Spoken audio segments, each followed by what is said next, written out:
बिस्मिल्लाहिर्रहमानिर्रहीम। एक्सरसाइज 2.3 का question number 6 है। यहाँ तीन वेक्टर्स दिए हुए हैं। A is equal to 2i plus K, B is equal to 3j plus 4k and C is equal to 8i minus 3j। एक तो ये पता करना है कि क्या ये वेक्टर्स कोप्लेनर हैं, वो तो इनकी स्केलर ट्रिपल प्रोडक्ट लेके पता कर लेंगे। दूसरा उसके बाद ये लिखना है A express A as a linear combination of B and C. ये शायद आपके लिए नई चीज़ है कि एक वेक्टर को किसी दो वेक्टर्स के लीनियर कॉम्बिनेशन के तौर पे कैसे लिखते हैं। तो पहला पार्ट जल्दी से प्रूव कर लेते हैं, इसकी कोप्लेनर इसको चेक कर लेते हैं, इसकी स्केलर ट्रिपल प्रोडक्ट ले लेते हैं। ए डॉट बी क्रॉस सी। तो डिटर्मिनेंट में फर्स्ट रो में वेक्टर ए की कंपोनेंट्स आएंगी, तो वो आएगा 2 0 1, और सेकंड रो में वेक्टर बी की 0 3 और 4, और इसमें फिर 8 माइनस 3 और 0। तो पहली स्टेज तो ये है कि अगर डिटर्मिनेंट 0 आ जाता है तो वेक्टर्स कोप्लेनर होंगे। उस सूरत में एक वेक्टर को दूसरे दो वेक्टर्स के लीनियर कॉम्बिनेशन के तौर पे लिखा जा सकेगा, और वो क्या होगा देखते हैं। पहले तो आप डिटर्मिनेंट एक्सपेंड करते हैं। 2 इंटू 0 प्लस 12 माइनस 0 के साथ तो कुछ लिखने की जरूरत ही नहीं, फिर प्लस 1 जी 0 माइनस 24।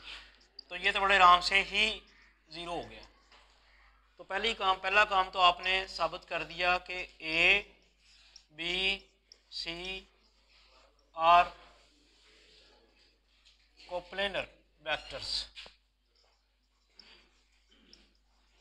ठीक है।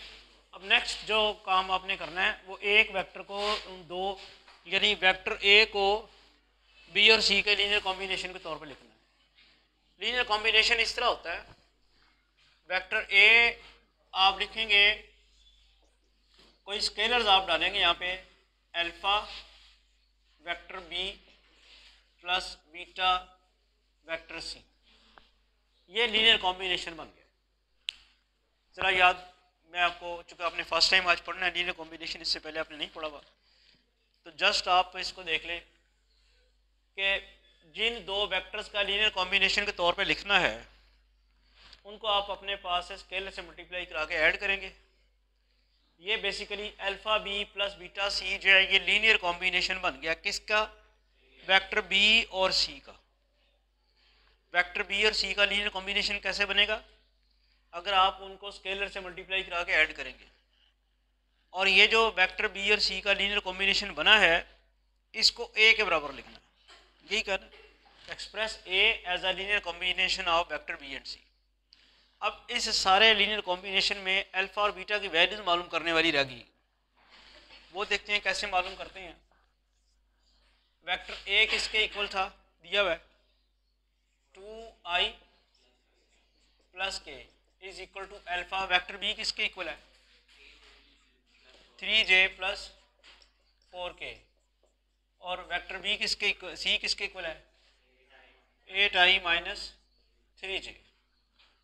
तो ये बन जाएगा 3 अल्फा j प्लस 4 अल्फा के प्लस 8 बीटा आई माइनस 3 बीटा j। ठीक है। अब आपके पास बन जाता है आई तो सिर्फ यही आ गया ना, 8 बीटा आई। ठीक है। और j में क्या आ रहा है? 3 अल्फा माइनस 3 बीटा j। इस दोनों में से आपने j कॉमन निकाल लिया, और उसके बाद 4 अल्फा की। जैसे मैंने कहा कि लीनियर कॉम्बिनेशन तो आपने लिख लिया है, बी और सी का लीनियर कॉम्बिनेशन बनता है alpha B plus beta C, जो कि वेक्टर ए के इक्वल है। चूंकि ए के इक्वल लिखना था आपने, तो बी और सी का लीनियर कॉम्बिनेशन बन गया। यहाँ अब अल्फा बीटा जो स्केलर्स हैं, इनकी वैल्यू सिर्फ डिटर्मिन करनी है। उसके लिए हम प्रोसीजर कर रहे हैं। वेक्टर ए की वैल्यू लगाई है और बी और सी की लगाई है, और फिर आप अरेंज कर लें। अब आप दोनों तरफ आई जे के कोएफिशिएंट्स कंपेयर करें। ठीक है। कंपेयरिंग कोएफिशिएंट्स ऑफ आई जे के ऑन बोथ साइड्स। जी आई का कोएफिशिएंट इधर क्या है, इधर क्या है 8 बीटा और उधर क्या है 8 बीटा इज इक्वल टू 2। तो यहाँ से जो इक्वेशन बनती है वो क्या बनती है 4 बीटा इज इक्वल टू, बल्कि बीटा की वैल्यू इक्वेशन क्या बनती है, यहाँ से बीटा की वैल्यू ही निकल आती है जो हमने फाइंड करनी थी। यहाँ से बीटा की वैल्यू क्या निकल आती है 1/4। दूसरा जे का कोएफिशिएंट इधर क्या है 3 अल्फा माइनस 3 बीटा और लेफ्ट हैंड साइड पे जे है ही नहीं तो ज़ीरो हो जाएगा। यहाँ से हम देखते हैं कि ये इक्वेशन बनती है alpha minus beta is equal to 0।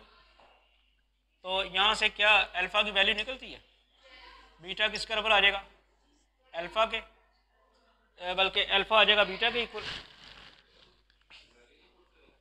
हाँ कर दें, बाद में कर दें, alpha is equal to beta and alpha is equal to 1/4।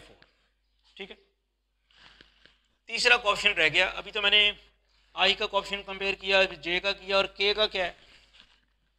अच्छा वो करने की अब जरूरत ही नहीं रह जाएगी, क्या ख्याल है, आपने अल्फा और बीटा निकालने थे। ठीक है, एक चीज़ है, ये तो चूंकि कोप्लेनर वेक्टर्स हैं तो लीनियर कॉम्बिनेशन के तौर पे ये लिखे जाएंगे, दो वेक्टर्स किसी तीसरे वेक्टर को दो वेक्टर्स के लीनियर कॉम्बिनेशन के तौर पे हम लिख लेंगे। लेकिन ऐसा भी हो सकता था कि वो कोप्लेनर ना होते, फिर नहीं लिख सकते थे। आप वेरीफाई करने के लिए तीसरा ऑप्शन कंपेयर करें ज़रा, क्या है आपके पास 4 अल्फ़ा और इधर क्या है 1, तो अल्फ़ा की वैल्यू क्या निकली है। अगर ये लीनियर कॉम्बिनेशन के तौर पे ना लिखे जा सकते होते ना तो ये मुमकिन था कि अब अल्फ़ा की वैल्यू डिफरेंट आ जाती, समझ आ रही है आपको। लेकिन चूंकि ये लीनियर कॉम्बिनेशन के तौर पे लिखे जा चुके हैं, लिखे जा सकते हैं, इसलिए अल्फ़ा की वैल्यू जहाँ से जो आई है और वहाँ से जो आई है इक्वल है। तो आपने क्वेश्चन कंपेयर करके उस वहाँ से अल्फ़ा की वैल्यू निकालनी है in order to determine whether these two vectors can be written as a linear combination of और नॉट। तो अब आपने ये लिख लिया, सिर्फ अब आप इक्वेशन नंबर 1 में ये वैल्यूज पुट कर दें अल्फ़ा और बीटा की।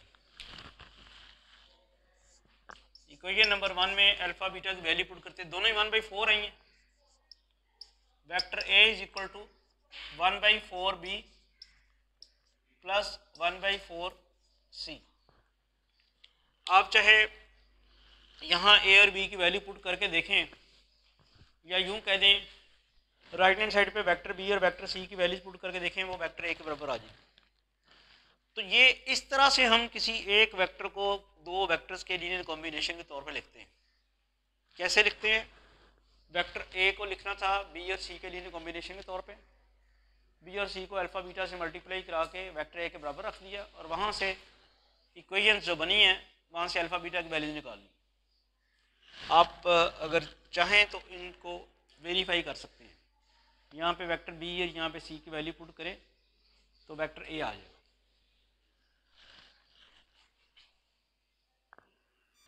जी नेक्स्ट क्वेश्चन नंबर 13 है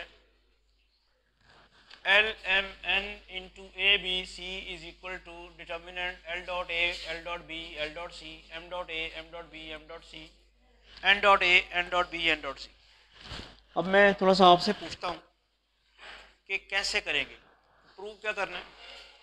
जो लेफ्ट हैंड साइड पे एल एम एन है ये बेसिकली क्या है, ये स्केलर ट्रिपल प्रोडक्ट है किसकी, एल एम एन की।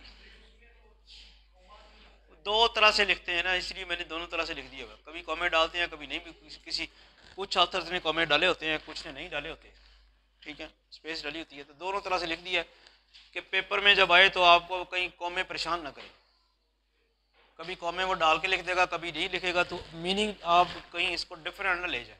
इसलिए जी बताएं, अब ये एक scalar triple product of vectors की है, इनको इनकी प्रोडक्ट लेनी है, दोनों वेक्टर्स की स्केलर ट्रिपल प्रोडक्ट की प्रोडक्ट, ये आंसर आना चाहिए। आपके ज़हन में किस तरह है कि कैसे कर सकते हैं जी, दोनों क्या करें, तो वो अब ज़ाहिर बात है उसको प्रोडक्ट की फॉर्म में कुछ लेने की फॉर्म में उसे काबिल बनाएंगे तो लिखेंगे ना, वैसे कैसे करेंगे। डिटर्मिनेंट अब इस तरह तो नहीं, डिटर्मिनेंट अगर आपने ये स्केलर ट्रिपल प्रोडक्ट डिटर्मिनेंट वाले मेथड से करनी है तो फिर इसमें आई जे क्यों होने चाहिए। नहीं आप बात नहीं समझ रहे, पहले इसको इस फॉर्म में इसकी वैल्यू लिखने के लिए एल एम एन की वैल्यू लिखने के लिए स्केलर ट्रिपल प्रोडक्ट की value in the form of determinant लिखने के लिए वेक्टर्स एल एम एन जो हैं वो आई जे के की फॉर्म में होंगे तो डिटर्मिनेंट की फॉर्म में आएंगे ना।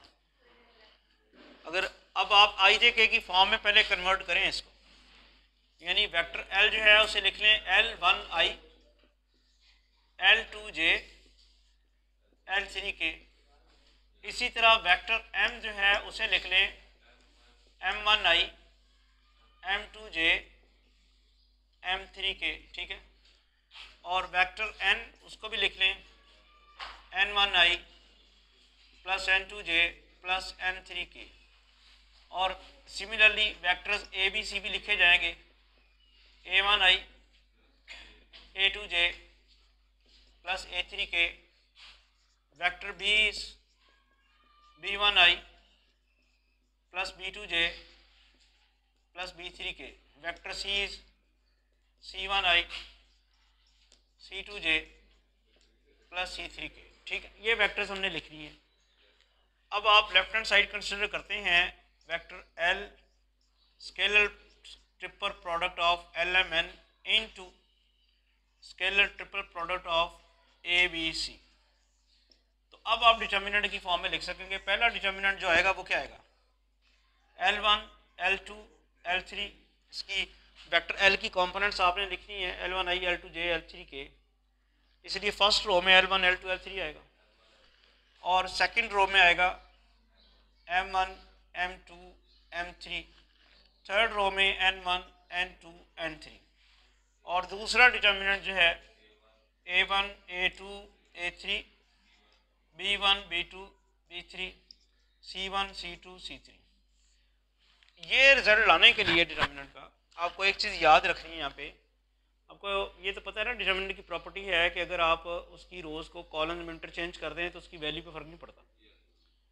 यानी डिटर्मिनेंट की ट्रांसपोज ले लें, अगर फर्स्ट रो को फर्स्ट कॉलम बना दिया जाए, सेकंड रो को सेकंड कॉलम, थर्ड रो को थर्ड कॉलम बना दिया जाए तो उसकी वैल्यू अनचेंज रहती है। ये डिटर्मिनेंट की प्रॉपर्टी है। यहाँ आपने सेकंड डिटर्मिनेंट जो है उसके लिए करना, यानी ये फर्स्ट डिटर्मिनेंट तो एज इट इज़ रहेगा L one L two L three M one M two M three N one N two N three. लेकिन जो सेकंड डिटर्मिनेंट है उसकी फर्स्ट रो को आप फर्स्ट कॉलम बना दें ताकि वो रिज़ल्ट आ सके B one B two B three C one C two C three. तो ये आपके पास फर्स्ट रो को आपने फर्स्ट कॉलम बनाया, सेकंड रो को सेकंड कॉलम, थर्ड रो को थर्ड कॉलम। अब इनकी मल्टीप्लिकेशन उसी तरह जैसे आप मैट्रिसेस में करते हैं, तो ज़रा करें, कैसे करेंगे। फर्स्ट रो कॉलम के साथ मल्टीप्लाई होगी, क्या रिजल्ट आएगा L one A one plus L to A two plus L three A three, ठीक है। यानी फर्स्ट रो को फर्स्ट कॉलम के साथ मल्टीप्लाई कर दी।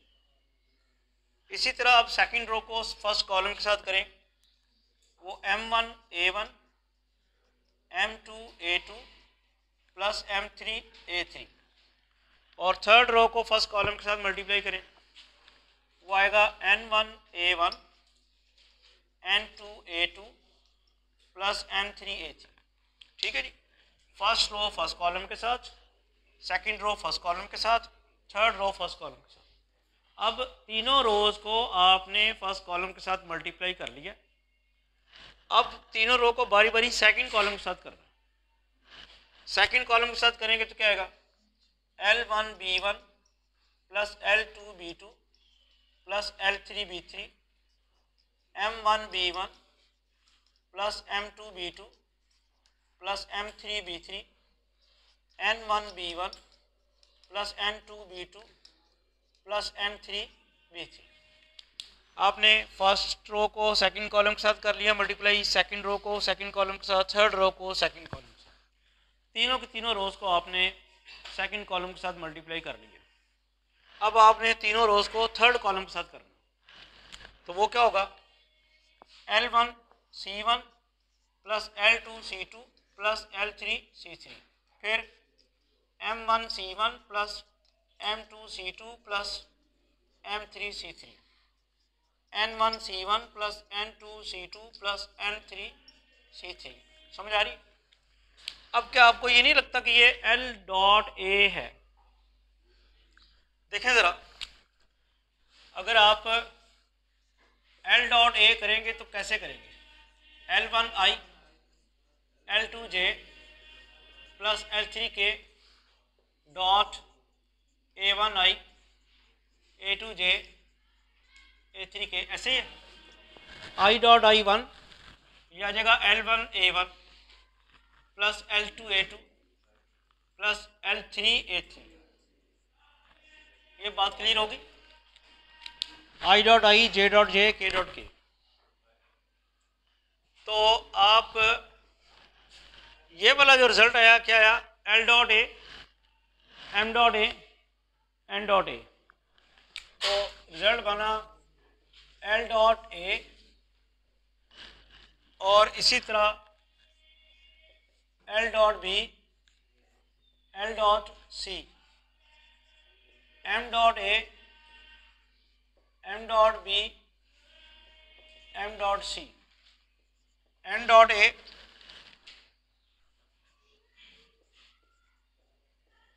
N dot B N dot C। तो क्या हमने यही प्रूव नहीं करना था, L dot A L dot B L dot C? Clear हो गया सारा? ये दो स्केलर ट्रिपल प्रोडक्ट्स थी, इनको डिटरमिनेंट की फॉर्म में लिखने के लिए पहले हमने सारे वेक्टर्स जो हैं आई जे के की फॉर्म में लिखे, फिर जब उनकी प्रोडक्ट ली तो ये वाला जो डिटरमिनेंट है इसकी रोज़ को कॉलम में इंटरचेंज करने के बाद हमने प्रोडक्ट ली है, तो जो फॉर्म बनी है वो ये फॉर्म बन गई है। जी आपने कोई क्वेश्चन करना है? नेक्स्ट एक्सरसाइज 2.3 का क्वेश्चन नंबर 15 है, if A B C are non coplanar vectors then for any vector R show that R is equal to 1 over A B C A dot R B cross C plus B dot R C cross A plus C dot R A cross B. अब जब उसने ये आपको कहा कि A B C non coplanar vectors हैं, तो इसका मतलब क्या है कि इनकी स्केलर ट्रिपल प्रोडक्ट ज़ीरो नहीं होगी। तो आप यहाँ पहला जो इन्फॉर्मेशन आपको दी गई है वो तो लिख लें, since A B C are non coplanar vectors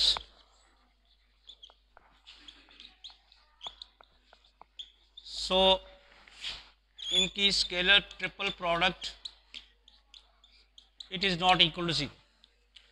अब ये जो उसने शो करना है उसके लिए आप अगर गौर से देखें तो B cross C C cross A cross B तो उसने खुद से दे दिए हुए। आप वेक्टर यानी बेसिकली ये जो वेक्टर है B cross C cross A और ए क्रॉस बी का लीनियर कॉम्बिनेशन है। तो आप यहाँ पे लिख लें एक्स बी क्रॉस ए, ये तो आप जो उसने वेक्टर दिए हुए हैं ये तो लिखें, बी क्रॉस सी जो वेक्टर उसने दिए हुए हैं वो तो लिखें आप ऐसे ही, plus Y C cross A plus Z A cross B, ये आपने उसको देखते हुए लिख लिया है जो शो करना है। अब यहाँ नज़र आ रहा है ए dot R, A dot are कैसे बनेगी, इस सारी की डॉट प्रोडक्ट अगर हम ए के साथ लें तो लेफ्ट हैंड साइड पे बन जाएगा A dot R, right hand side पे क्या बनेगा X dot B cross C plus Y A dot C cross A plus Z A dot A cross B.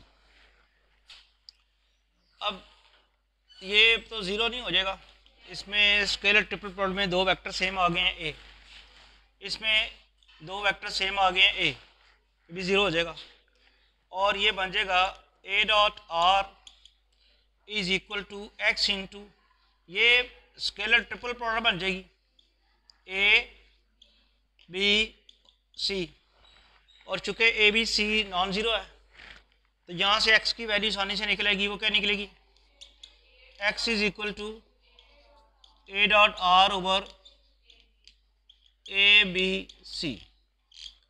Similarly अगर इसी इक्वेशन की आप डॉट प्रोडक्ट बी के साथ लें तो आपके पास आ जाएगा similarly y is equal to B dot R over A B C and z is equal to C dot R over A B C.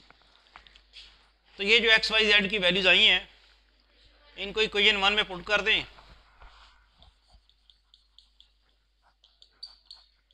Putting these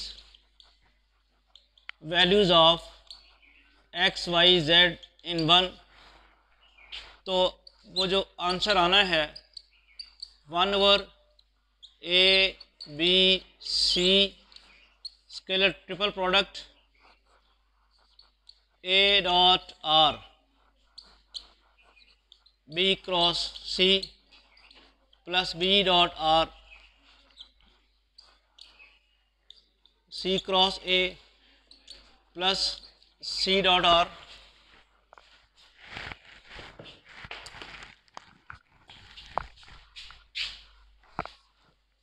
plus C dot R A cross B. तो ये result आ गया।